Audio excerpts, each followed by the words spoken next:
નમસ્તે વિદ્યાર્થી મિત્રો, હું આ વિદ્યા સંકુલની યુટ્યુબ ચેનલમાં આપનું હાર્દિક સ્વાગત છે। આજે આપણે ધોરણ 11 કોમર્સમાં નામોના મૂળતત્વમાં આપણે બીજું ચેપ્ટર ચાલુ છે એના સ્વાધ્યાયની અંદર આપણે જોવાનું ઉદાહરણ આપણે જોયા હતા બધાય કેવી રીતે જમા કરવાનું, ક્યારે ઉધાર કરવાનું, એનો નિયમ પણ આપણે જોયો।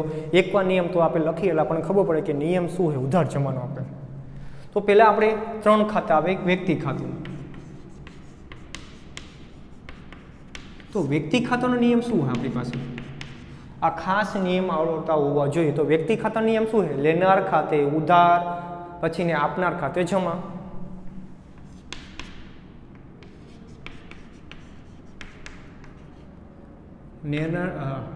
लेनार खाते उधार अने आपनार खाते जमा। पछी बीजो नियम आपणो आवे है कि माल मिलकत खातानो।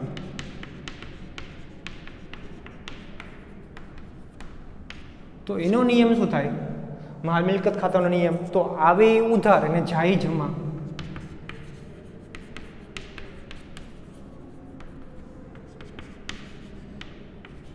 जाय ते जमा। त्यार पछी उपज खर्चनो नियम शू आवे?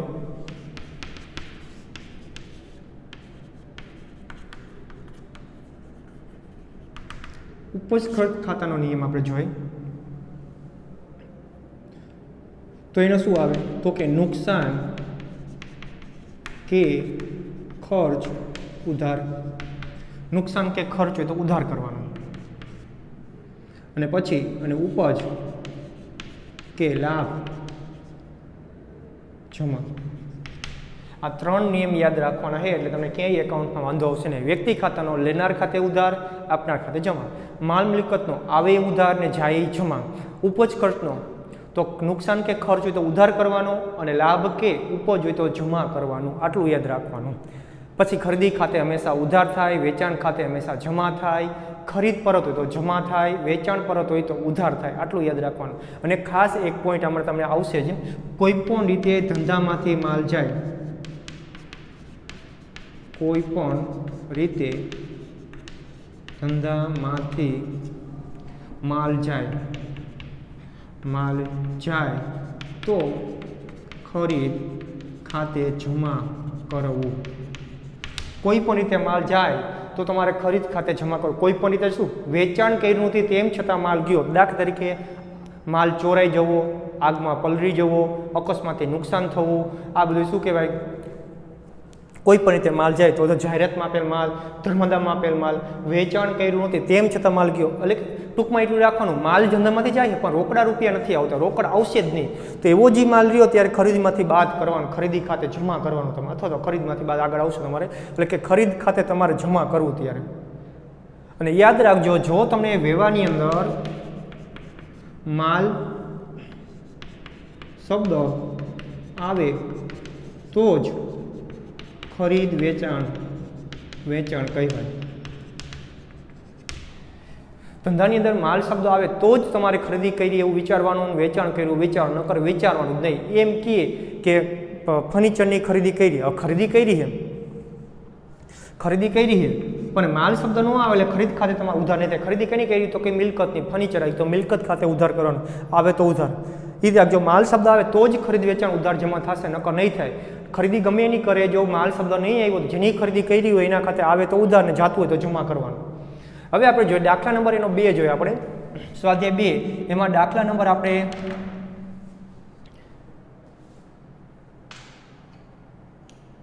हवे स्वाध्यायनी अंदर तमे जोवो तो स्वाध्यायनी अंदर तमने 49 पेज पर तमे स्वाध्याय आपेलुं होय। ए स्वाध्यायनी अंदर तमे जोवा जाओ तो पहेलो प्रश्न तमने विकल्पमां आपेलो होय, ए विकल्प पाकी नोटमां लखवाना। पछी एक वाक्यना प्रश्नो 8 आपेला ए पण पाकी नोटमां लखवाना। अने 2-3 वाक्यमां एमां तफावतना 3 ज मुद्दा लखवाना, वधारे मुद्दा लखवाना नथी। ए पण प्रश्न नंबर 3 रह्यो, ए पण तमारे पाकी नोटमां लखवानो छे। એટલે કે સ્વાધ્યાય 2 स्वाध्याय આપણું બીજું એનો પ્રશ્ન 1, 2, 3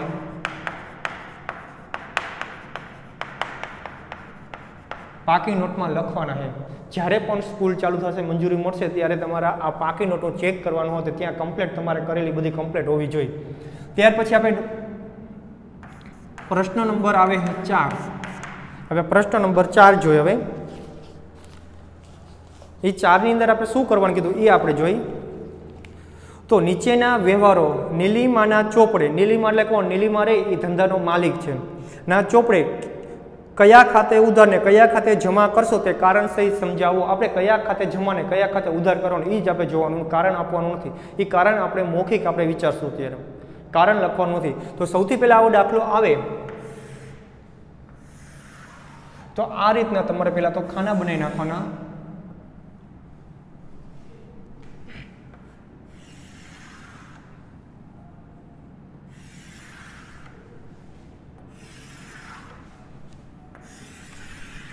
અહીં ક્રમનું ખાનું, ક્રમ વ્યવહાર, અહીંયા ઉધાર, પહેલા ઉધાર જ આવે હંમેશા, ઉધાર અસર અને જમા અસર. કારણ આપણે લખવું નથી, આપણે ખાલી વિચારશું. તો સૌથી પહેલા આપણે એક એક વ્યવહાર જોતા જાય ને શું કારણ આવે એ આપણે જોતા જાય, ક્યારે ઉધાર થશે ક્યારે જમા થશે. બાજુમાં 3 મેં નિયમ લખેલા છે, એ યાદ આપણે નિયમમાં જોતું જવાનું, આપણે કરતા જઈશું. એ પછી નિયમ તમારે લખવાના નથી, ખાલી યાદ રાખવાના છે બધા. પહેલો વ્યવહાર આપ્યો 50,000 રોકડા લાવી ધંધો શરૂ કર્યો. તો પહેલો વ્યવહાર 50,000 રૂપિયા, 50,000 રોકડા લાવી ધંધો શરૂ કર્યો. 50,000 રોકડા લાવી ધંધો શરૂ કર્યો તો ધંધાની અંદર રોકડ આવે કે જાય એ આપણે વિચારવાનું. પહેલાં તો રોકડા કીધા એટલે રોકડ આવશે, એ રોકડ વ્યવહાર થઈ ગયો.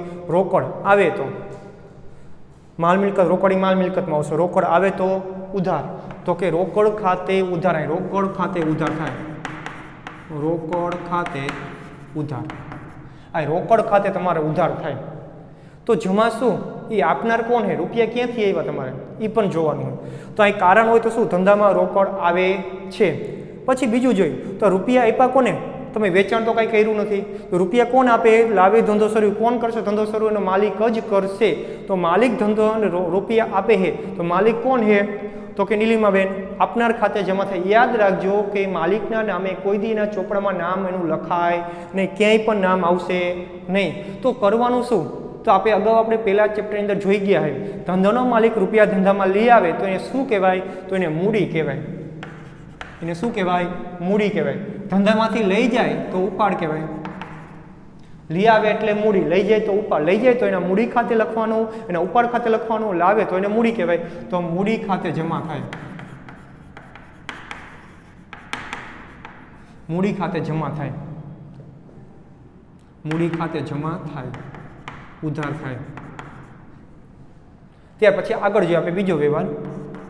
યાદ રાખજો, ધંધાનો માલિક રૂપિયા લાવતો હોય તો મૂડી કહેવાય, લઈ જાય તો એને ઉપાડ કહેવાય. આ 10,000ની જસલીન પાસેથી લોન લીધી. રૂપિયા 10,000ની જસલીન પાસેથી લોન લીધી. હવે જસલીન પાસે તમે લોન લ્યો, રૂપિયા આવે કે જાય? તો કે રૂપિયા આવે. આવે તો ઉધાર, પાછું રોકડ ઉધાર. હવે ટૂંકમાં લખીએ, આખું નથી લખતા. રોકડ ખાતે ઉધાર થાય એવું નથી લખવું, કારણ કે ઉધાર અસર જમા અસર ઉપર બતાવેલી છે. તો રોકડ ખાતે, રોકડ ખાતે થાય. તો રૂપિયા આપ્યા કોને આપણે? તો કે જસલીને આપ્યા. જસલીન ભાગીદાર નથી, નામ લખાય છે. શું લીધી? તો લોન. તો જસલીનની લોન ખાતે જમા થાય. આપનાર કોણ છે? વ્યક્તિ. જસલીન આપણને વ્યક્તિ આપે તો આપનાર ખાતે શું કરવાનું? જમા. તો જસલીન ખાતે ખાલી નહીં કરે, કારણ કે લોન આપી છે તો એનું લોન ઉલ્લેખ લખવાનો. જસલીનની લોન ખાતે, જસલીનની લોન ખાતે લખવાના, એટલે આપણને ખબર પડે કે એને રૂપિયા દેવાના આપણે, એટલા માટે. ત્યાર પછી ત્રીજો વ્યવહાર જોવા જાય. 30,000 બેંકમાં ભરી ખાતું ખોલાવ્યું. રૂપિયા 30,000 બેંકમાં ભરી ખાતું ખોલાવ્યું. તો 30,000 બેંકમાં ભરી તમે ખાતું ખોલાવો. 30માં બેંકમાં ભરવા ગયા, રૂપિયા આવ્યા કે ગયા આપણે એટલું વિચારવાનું. તો રૂપિયા જાય છે, જાય તો તમે રૂપિયા જાય તો શું કરશો? જમા. તો રોકડ ખાતે.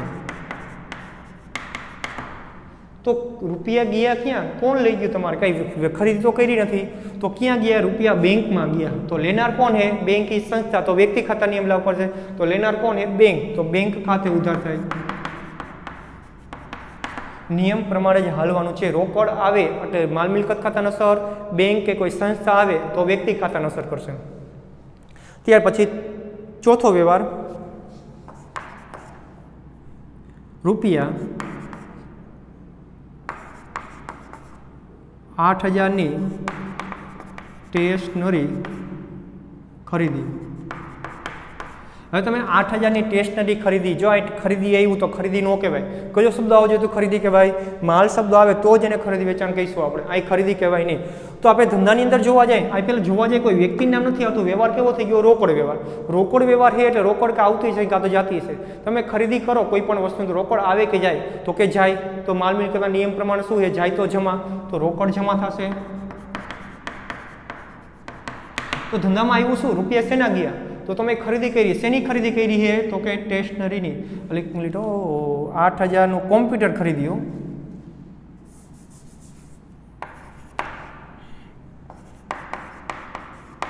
$8,000નું કોમ્પ્યુટર ખરીદ્યું. તો ખરીદી શેની કરી? તો કે કોમ્પ્યુટરની. ધંધામાં શું આ કોમ્પ્યુટર શું છે? તો કે આપણી મિલકત છે. તો મિલકતોની નિયમ શું છે? આવે તો ઉધાર. તો કે કોમ્પ્યુટર ખાતે ઉધાર. તો કોમ્પ્યુટર ખાતે ઉધાર થશે. ત્યાર પછીનો પાંચમો, 10,000ની એટલે 1,000ની સ્ટેશનરી ખરીદી.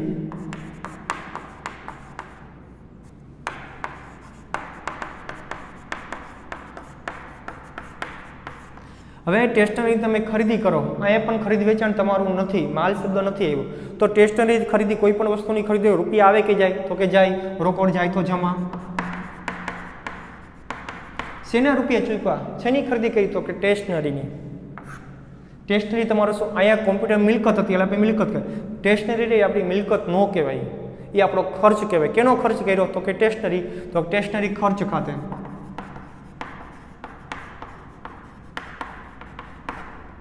સ્ટેશનરી ખર્ચ ખાતે. ત્યાર પછી 6,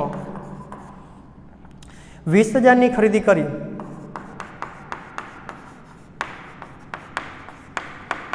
તો 20,000 તમે શું કરી? તો કે ખરીદી કરી.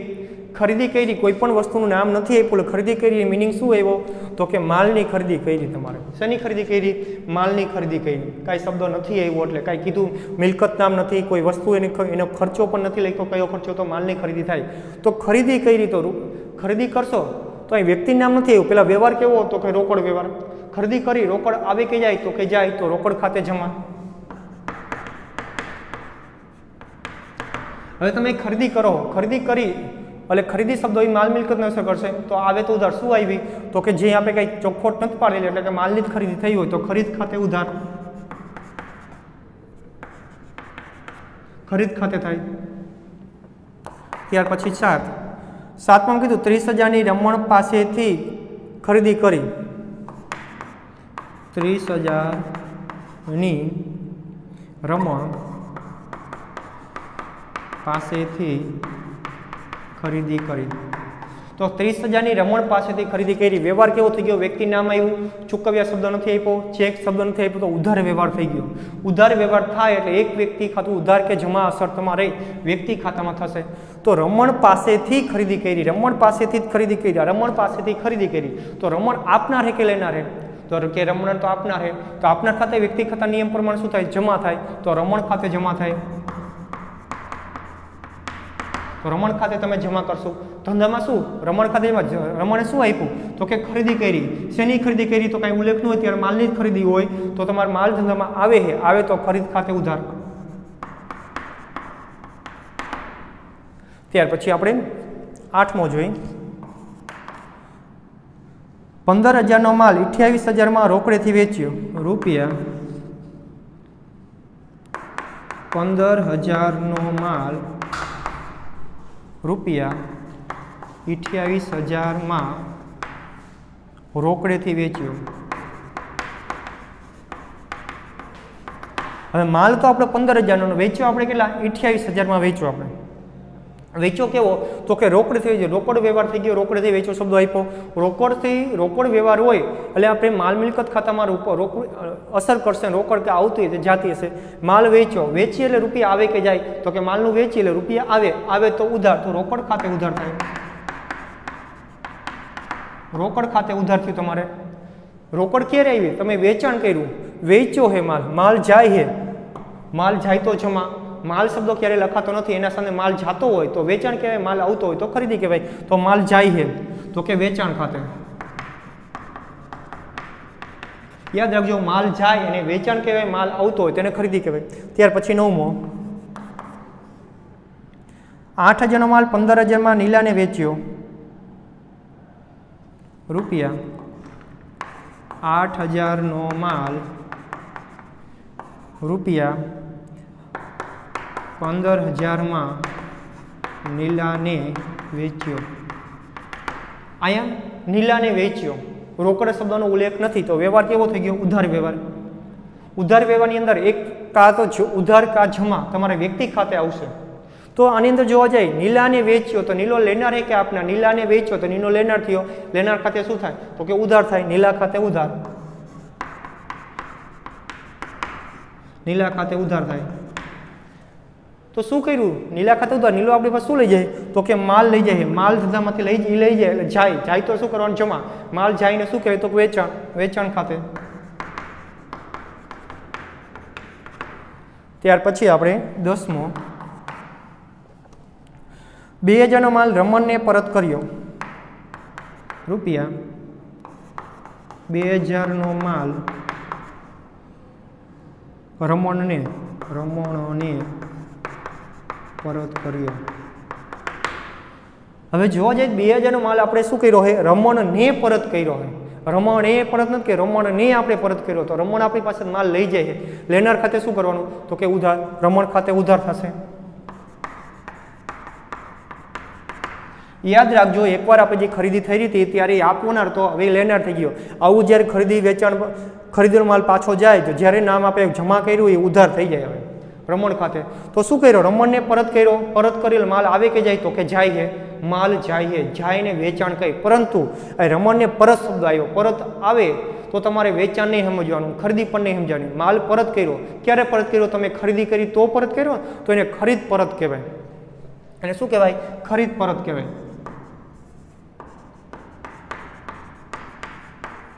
તો કે ખરીદ પરત ખાતે જમા. માલ જાય પણ કેવો માલ?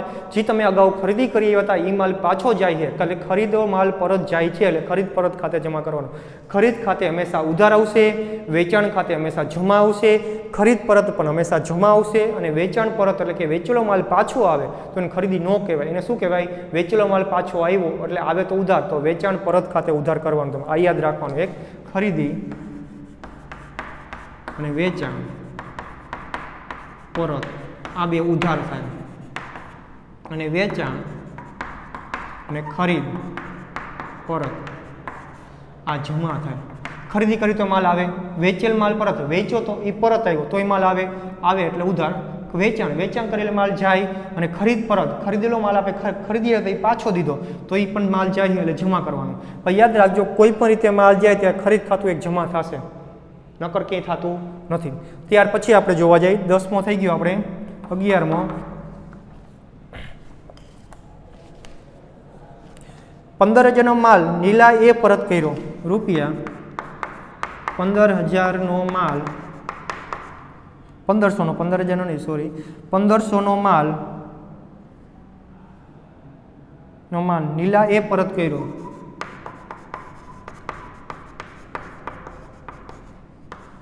આ કોને? નીલા એ પરત કર્યો. આપણે પરત નથી કર્યો, નીલા એ પરત કર્યો. તો નીલો પરત કરશે તો આપણે અગાઉ જોઈ લઈએ. તો નીલાને આપણે માલ વેચો તો જો નીલાને વેચો તો એ માલ પાછો દઈએ તો લીલો હવે શું થઈ ગયો? નીલો દઈએ. એ આપનાર કે લેનાર તો આપણે છે. એ શું થયો? આપનાર થયો. આપનાર ખાતે શું કરવાનું? તો વ્યક્તિ ખાતા નિયમ પ્રમાણે જમા. તો નીલા ખાતે જમા થશે. અહીં ઉધાર હતું જમા થઈ ગયું. હવે માલ એ પાછો દઈએ તો આપણે ધંધામાં આવશે. માલ આવે તો ઉધાર કરો. તો કેવો માલ? તમે ખરીદો કરી નથી તો માલ કેવો આવ્યો? તો તમે અગાઉ વેચો તો એ માલ પાછો આવ્યો હોય. એટલે વેચેલો માલ પરત આવે કે વેચાણ પરત કરવાનું. એટલે વેચાણ પરત ખાતે. ત્યાર પછી 12, 500 લાડી ભાડાના ચૂકવ્યા. રૂપિયા 500 લાડી ભાડાના ચૂકવ્યા. 500 રૂપિયા ચૂકવ્યા એટલે વ્યક્તિ નામ નથી, રોકડ વ્યવહાર ચૂકવ્યા એટલે ચૂકવી દીધા. રોકડ વ્યવહાર તમારો શું થઈ ગયો? રોકડ જાય છે. રોકડ જાય ચૂકવ્યા રોકડ જાય તો જમા, તો રોકડ ખાતે રોકડ ક્યારે ગઈ તમે ચૂકવા, શેના ચૂકવા તો લાડી ભાડાના, લાડી ભાડો તમારા માટે શું એક ખર્ચ છે, એ માલ મિલકતમાં ન આવે અને વ્યક્તિ ખાતામાં ન આવે, તો અહીંયા ખર્ચ, તો લાડી ભાડા ખર્ચ ખાતે. યાદ રાખજો જે ખર્ચ છે એ ખર્ચ શબ્દો એનું નામ લખવું ફરજિયાત ને પાછા ખર્ચ શબ્દો લગાડવો ફરજિયાત છે. પછી 13મો 200નો માલ આગથી નાશ પામ્યો રૂપિયા, 200નો માલ આગથી નાશ પામ્યો. હવે આગથી માલ નાશ પામ્યો એટલે બળી ગયો, હાવ કાંઈ તમે વેચી શકો એવું નથી. આગથી માલ નાશ પામી ગયો તો માલ આવે કે જાય, નાશ પામે છે, તો કે જાય. માલ પડ્યો તો આગ લાગી ગયો, નાશ પામ્યો એટલે માલ ગયો આપણો, વયો ગયો. હવે તો માલ જાય તો શું કરવાનું, જમા કરવાનું. માલ જાય હે તો જમા, પણ વેચાણ કર્યું નથી. તો કોઈ પણ મેં હમણાં કીધું કોઈ પણ રીતે માલ જાય, આગથી થાય, ચોરી થાય, અકસ્માત જાય, જાહેરાતમાં ઉપલબ્ધ, ત્યારે મેં કીધું કોઈ પણ રીતે માલ જાય, કોઈ પણ રીતે માલ ધંધામાંથી જાય ત્યાં ખરીદ ખાતે જમા કરવાનું. તો માલ જાય એટલે ખરીદ ખાતે જમા થશે તમારું, ખરીદ ખાતે. હવે માલ વયો ગયો, નાશ પામ્યો, તમારું શું થયું, નુકસાન ગયું, રૂપિયા ક્યાં આવશે નુકસાન. નુકસાન ખાતે શું કરવાનું, આપણે ઉપજ ખર્ચનો નિયમ જોવો, નુકસાન ખાતે ઉધાર. શેનું નુકસાન થયું, તો કે આગથી થયેલું નુકસાન ખાતે, નુકસાનનું નામ લખવાનું, ને ખર્ચ તો ખર્ચનું નામ લખવાનું. આગથી થયેલ નુકસાન ખાતે, આગથી થયેલ નુકસાન ખાતે લખવાનું. ત્યાર પછી આપણે 14મો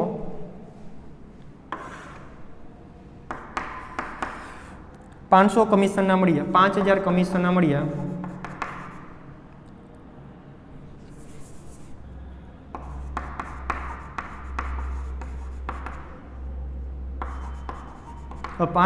પાંચ હજાર કમિશનના મળ્યા એટલે રોકડ આવે કે જાય, રોકડ વ્યવહાર વ્યક્તિના નથી, તો રોકડ આવે, તો રોકડ ખાતે ઉધાર.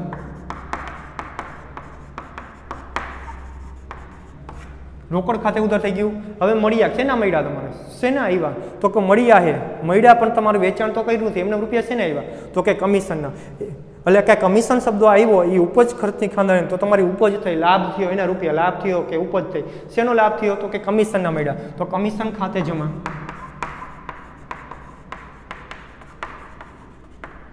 ત્યાર પછી આપણે છેલ્લો વ્યવહાર 2000 પગાર ચૂકવ્યો, રૂપિયા 2000 પગાર ચૂકવ્યા. હવે અહીં 2000 તમે શું કરો, પગારનો ચૂકવ્યા એટલે રૂપિયા આવે કે જાય, તો કે જાય તો રોકડ ખાતે જમા, ઉધાર વ્યવહાર એ રોકડ ખાતે જમા. શેના ચૂકવા તમે, તો કે પગાર શું થઈ ગયો, એ ઉપજ ખર્ચની અંદર, તો ખર્ચ, તો પગાર ખાતે શું થશે, ઉધાર થશે. હવે પગાર, કમિશન, વટાવો એમાં ખર્ચ શબ્દો ન લખો ચાલે, આમાં લાડી ભાડાને એમાં ખર્ચ લખવાનો. તો પગાર ખાતે તમારે ઉધાર થયું, પગાર તમારો ખર્ચો થઈ ગયો, ખર્ચ ખાતે ઉધાર થાય ને રોકડ જાય, રોકડ ખાતે જમા થશે તમારે. ત્યાર પછી આપણે એક દાખલો આજે ગણ્યો, ત્યાર પછીના જેવો જ આપણે ઉદાહરણ 2 આપ્યા આપણને. ઉદાહરણ નંબર 10, એમાં 10 વ્યવહાર આપ્યા આપણે. ઉદાહરણ નંબર 10 એ પણ આ જ રીતે મેં લખાવી રીતે ક્રમ, વ્યવહાર, ઉદાહરણ, જમાસ આ જ રીતે તમારે કરવાનું હોય ને પાકી નોટમાં લખવાનું પાછું, ને પાકી નોટમાં લખવાનું છે, આ જ રીતે લખવાનું છે આપણે.